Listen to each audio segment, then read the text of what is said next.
Before you can truly grasp what's going on inside someone else's mind, you have to confront the noise echoing in your own. This isn't some feel-good philosophy, it's the hard truth. Your thoughts, your triggers, your need to be right, to be liked, to be safe.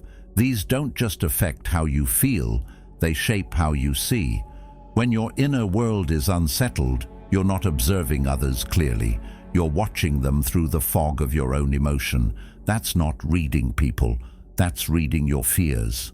The real art of understanding people doesn't begin with clever questions or psychological hacks. It starts in silence. The kind of silence that Stoic philosophers trained for, where your ego steps aside and your attention becomes razor sharp. When your mind is steady, like still water, it becomes a mirror. And in that reflection, the truth of others begins to appear, without force, without effort. You see not just what they say, but what they mean, not just how they act, but what they carry. But the world doesn't teach you this. The world tells you to talk louder, be quicker, get the upper hand. And that noise, it drowns out everything subtle, everything real. If you've ever felt like people are wearing masks and you can't quite see through them, this video is for you, because we're going to peel back the layers, not by looking harder, but by listening deeper. We'll get into what Stoic clarity really means, how to calm your mental waters, and how that stillness makes you sharper than any trick or tactic ever could. If this kind of content speaks to something in you, if it brings you value or shifts how you see the world, there's a simple, free way to show it. All I'll ask is that you hit that subscribe button. That's it. It helps more than you know, and it lets us keep diving deep into things that actually matter. Now let's get into it, because reading minds doesn't start with them. It starts with you. So the first skill, the foundational skill, is stillness.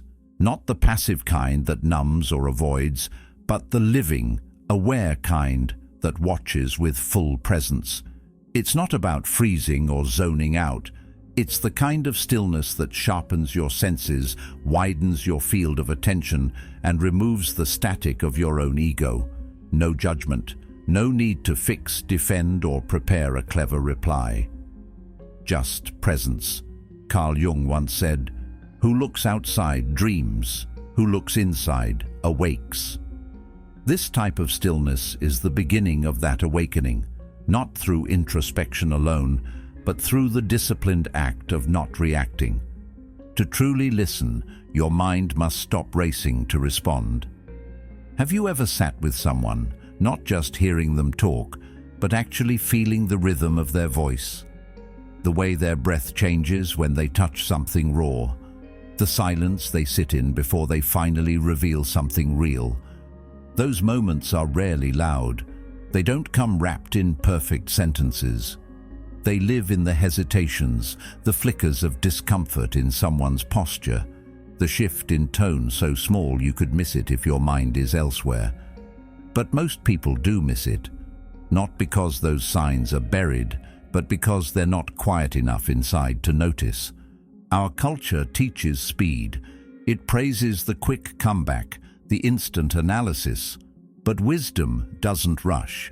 Socrates taught that the unexamined life is not worth living, and yet how many of us rush through conversations without ever examining what's underneath the surface of another's words? Stillness, real stillness, gives you a pause, a space between their truth and your reaction. And in that pause, something powerful happens. You begin to see the person in front of you, not as a character in your own story, but as someone unfolding in real time, with their own rhythms and reasons. It's tempting to think we need more information to understand people, more words, more explanation. But often it's the restraint, the quiet, that reveals the most. Plato believed that silence gives consent, but it also gives something else, clarity. In silence, the truth of another person isn't forced out. It rises naturally. They sense you're not rushing to evaluate them, that you're actually there. And in that safety, they drop the mask, sometimes without realizing it. The irony is, the more you practice stillness, the more you begin to notice what was always there. The micro-expressions, the nervous habits, the stories behind the stories. You begin to feel when someone's words don't match their body. You don't need to analyze it. You just sense the dissonance. That's because your mind is no longer cluttered with your own projections. You're not overlaying your fears or fantasies onto the person. You're simply seeing. Aristotle once said, "Knowing yourself is the beginning of all wisdom." That applies just as much to reading others. When you're anchored in stillness, you start catching your own impulses, the quick judgments, the need to be right, the subtle ways you interrupt or steer the conversation back to you. And when you notice those patterns in yourself, they start losing power. You don't speak just to fill space anymore. You don't listen just to respond. You show up differently, and people feel it. There's a kind of reverence in that. A respect not just for the other person, but for the truth that silence can hold. The absence of noise doesn't mean the absence of meaning. It means you're making room for something deeper to emerge, something unfiltered, unperformed. When someone feels truly seen, without commentary or correction, they begin to show you who they are, not because they want to impress you, but because they finally feel safe enough to be real. That's what stillness offers. Not emptiness, but clarity. Not passivity, but presence. And in a world addicted to distraction, that kind of attention is rare. It's powerful. It's the beginning of understanding someone, not just through what they say, but through what they reveal when you've quieted enough to hear it. Reading people begins where your story ends. You can't truly understand someone if your mind is still writing its own script in the background, rehearsing comebacks, clinging to assumptions, or waiting for a chance to turn the spotlight back on yourself. That constant inner narration keeps you from seeing what's really in front of you. It distorts everything. To read someone clearly, you have to drop the story you're telling yourself and just observe. But what does that mean? What exactly are you observing? Everything. And not in some vague, mystical way. I'm talking about the real physical signals that most people overlook. It's not just about the words someone says. It's about what lives between those words. The pause before they answer a difficult question. The way their voice drops when something personal comes up. The flicker in their expression when they hear something that touches a nerve. These details aren't hidden, they're just quiet. And if your mind is loud, you'll miss every single one. We've all been taught to focus on the face value of words, but the truth is, people often say what they think they're supposed to say, what they believe will protect them, please you, or avoid conflict. It's the body that tells the truth. The body can't keep up the act. There's always a giveaway. Maybe it's in the tension around the eyes, the quick glance toward the floor, the hands that fidget when they should be still. And when words and body language don't match, trust the body. Aristotle once said, "We are what we repeatedly do." And that's not just about habits. It applies to how people reveal themselves. Repeated discomfort in the same areas. A pattern of withdrawal when emotions rise. These aren't one-time glitches. They're signals. And the more you pay attention, the clearer they become. It's not about decoding people like a puzzle. It's about watching long enough to see what doesn't change when the mask slips. There's something powerful in simply observing without reacting. When you're not rushing to fill the silence or shape the moment, your awareness sharpens. You start to feel when something's off, not because of logic, but because your attention is fully there. Carl Jung spoke about the shadow, the parts of ourselves we hide or deny, and you'll often see someone's shadow not in what they say, but in what they avoid. The topics they skim over, the emotions they brush aside, the discomfort they try to laugh away. And maybe you've noticed this. When someone says they're okay, but something in your gut knows they're not, that's not imagination, that's perception, but it only kicks in when you've stopped projecting your own fears onto them, when you've let go of the urge to fix, judge, or rescue. That's when you start seeing clearly. Socrates once said, "To know thyself is the beginning of wisdom." That wisdom doesn't just help you understand who you are, it makes you better at understanding others too. Because when you're self-aware, you stop confusing their pain with your past. You stop seeing their silence as rejection or their anger as a personal attack. You start reading what's actually there, not what your past has trained you to expect. Reading people isn't about being clever, it's about being present. It's not something you force, it's something you allow. You don't need to figure someone out in a minute, just notice. Quiet your inner world, and the outside world starts speaking volumes. Not always in words, but always in truth. People can lie with language. They can say, "I'm fine," with a calm tone, a smile, and perfect timing, while everything else in their body tells a different story. The shoulders fold in, not from comfort, but from withdrawal. Their laughter sounds right, but their eyes stay still, lifeless, disconnected. They nod at your words, but their body is already facing the exit. These are not random gestures, these are signs, clear ones if you're paying attention. The untrained eye looks for words, the trained one looks for truth, and truth often lives in what's unspoken. Plato once said, "All learning has an emotional base, and emotional truth can't be faked for long. It leaks out, not through loud announcements, but through posture, breath, and nervous tension." So if you want to get better at reading people, stop focusing only on what they say. Start focusing on what they show. But here's the thing, before you can read anyone else, you have to be honest about your own signals. That's where it begins. You have to become the observer of yourself. How does your body change when you're pretending everything's okay? What does your face do when you're trying not to cry? Notice the way your jaw tenses when you're hiding anger, the way your hands fidget when you feel exposed. These small behaviors are your tells, and once you learn your own, you'll start seeing them in others, not through effort, but through recognition. Carl Jung once said, "Until you make the unconscious conscious, it will direct your life, and you will call it fate."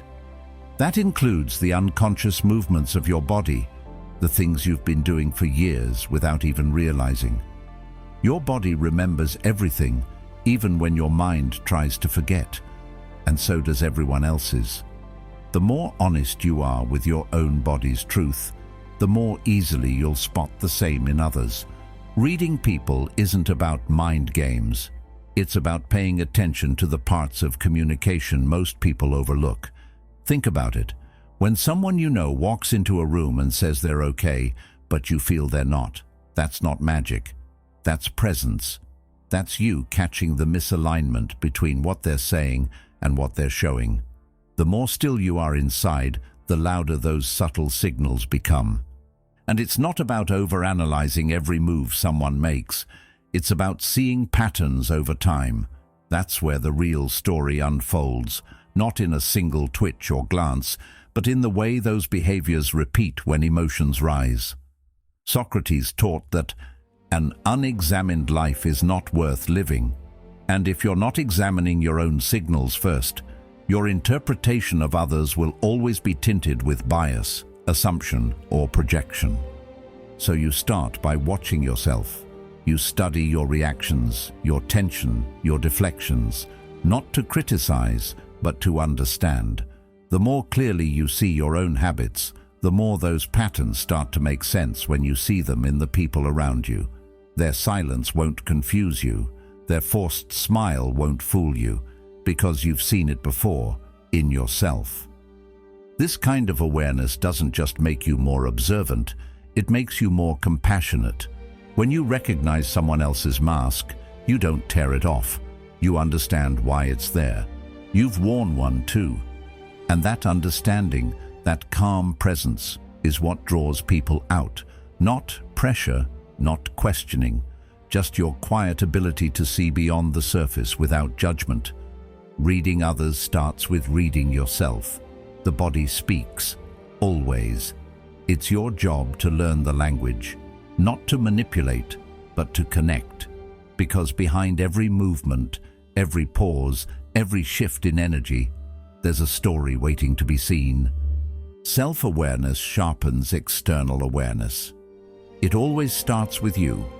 The clearer you are about your own habits, your reactions, your emotional patterns, the easier it becomes to spot those same things in other people.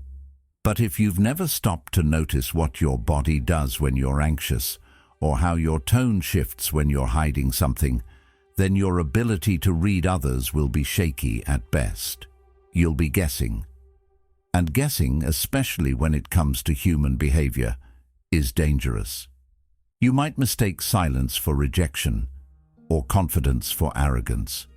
What you see in others will always be filtered through what you haven't yet faced in yourself. So when you're with someone, really with them, slow down. Drop the urge to steer the conversation or fill the silence. Pay attention to the space before anyone speaks. That space holds more than we give it credit for. There's energy in a room that changes, even if nothing is said out loud. The way someone's body shifts when a certain topic comes up. The subtle tension in the air that no one wants to name. You don't have to label it, just notice it. Because understanding doesn't begin with conclusions. It begins with feeling. And no, this isn't about reading minds or using tricks to get inside someone's head. It's much simpler and much harder. It's about being present, fully. And that's rare. Most people aren't really there in conversations. They're distracted, waiting to speak, scrolling their thoughts like a phone screen. But presence? Presence is different. It's not loud. It doesn't push. It doesn't perform. It just listens. Carl Jung once said, "The meeting of two personalities is like the contact of two chemical substances. If there is any reaction, both are transformed. But for any true reaction to happen, both people must be fully there." People don't open up because you say all the right things. They open up when they feel safe, and safety often comes from silence, not speech. From the kind of attention that doesn't pressure or probe, just sits quietly and allows. Real presence doesn't chase answers. It gives someone room to reveal themselves if and when they're ready. And when that happens, it's not because of something clever you said. It's because you stopped trying to be clever at all. Think back. When was the last time someone looked at you with no agenda, no performance, no distraction? When they weren't waiting to prove a point or one-up your story. That kind of attention is powerful. You trusted them, didn't you? Not because of what they said, but because of what they didn't need to say. They weren't trying to be impressive. They were just there. That's when you opened up. Not because they demanded it, but because their stillness invited it. And that's the paradox. The less you try to read people, the more you end up seeing. Not because you're working harder, but because you've stopped interfering. You've stopped reaching, guessing, pushing, and now the truth has space to speak. But it doesn't shout. It never does. It whispers, in body language, in the slight change in rhythm, in the avoidance of a topic. You don't catch those things when you're rushing. You catch them when you're quiet. What's most revealing isn't found in big moments. It's found in repetition, in the patterns that emerge when someone thinks no one is watching, how they react to discomfort, whether they always deflect emotion, whether their energy shrinks when asked a vulnerable question. These are not isolated glitches, they're signals. Socrates believed that wisdom begins in wonder. And when you stop needing to label everything right away, when you sit in that wonder, you begin to see people, Not as you wish them to be, but as they are.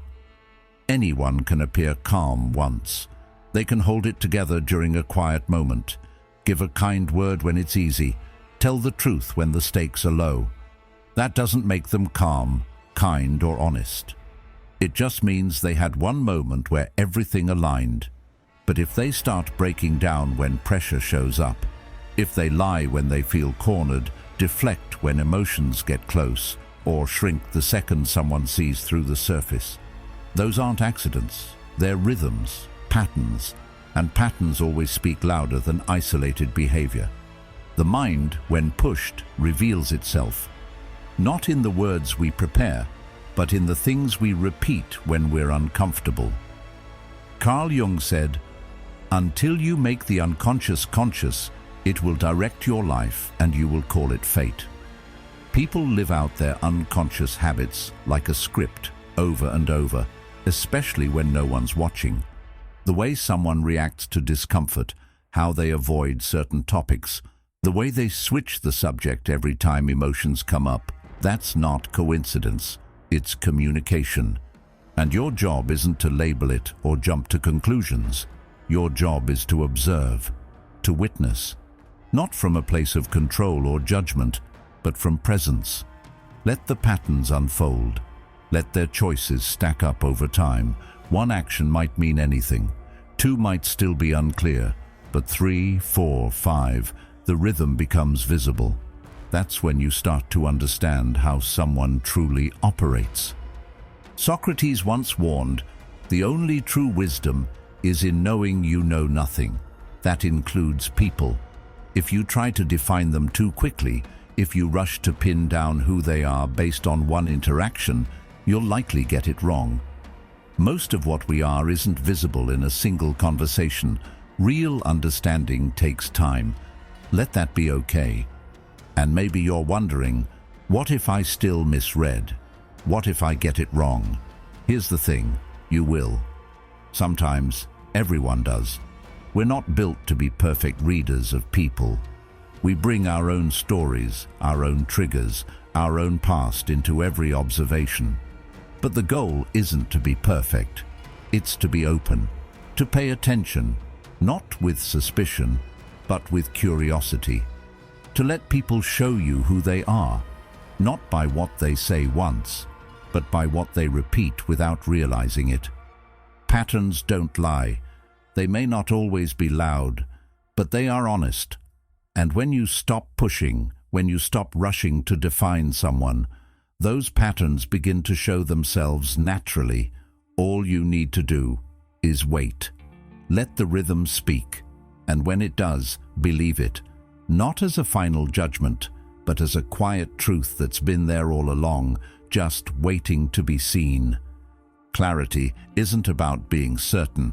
It's not about drawing fast conclusions or figuring someone out in the first 5 minutes. Clarity is about being open. It means stepping into a moment without needing to be right, without rushing to define what something means. You don't read people by locking into your first impression. You read them by staying curious. Real curiosity isn't pushy. It doesn't try to finish people's sentences. It doesn't assume it already knows the answer. Curiosity is quiet. It listens beyond the surface. It hears what isn't being said. Carl Jung once said, "Everything that irritates us about others can lead us to an understanding of ourselves." That kind of understanding begins when we stop reacting and start exploring. When someone says, "I'm fine," but every story they tell drips with disappointment, pay attention to the story, not just the summary. When they say, "I trust you," but suddenly dodge when you touch on something deep, listen to the shift in energy, not just the words. Truth rarely walks in wearing a sign. It hides in the little gaps, the contradictions, the places where what's said and what's shown don't quite line up.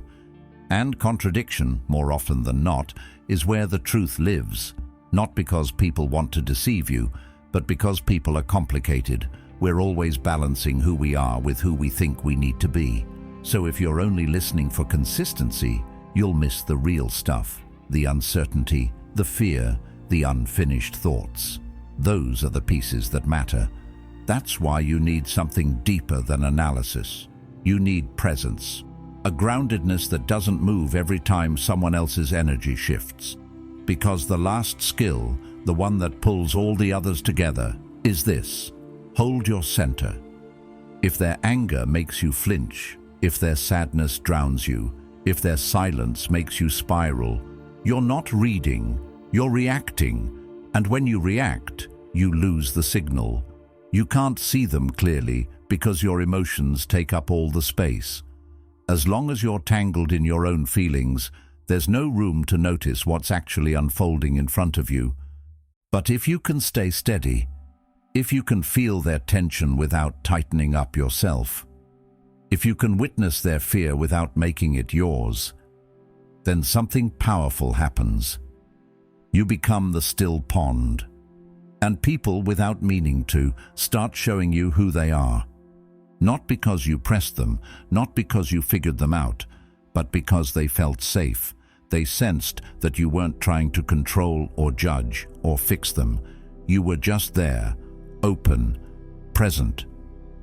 Plato said, "Be kind, for everyone you meet is fighting a hard battle."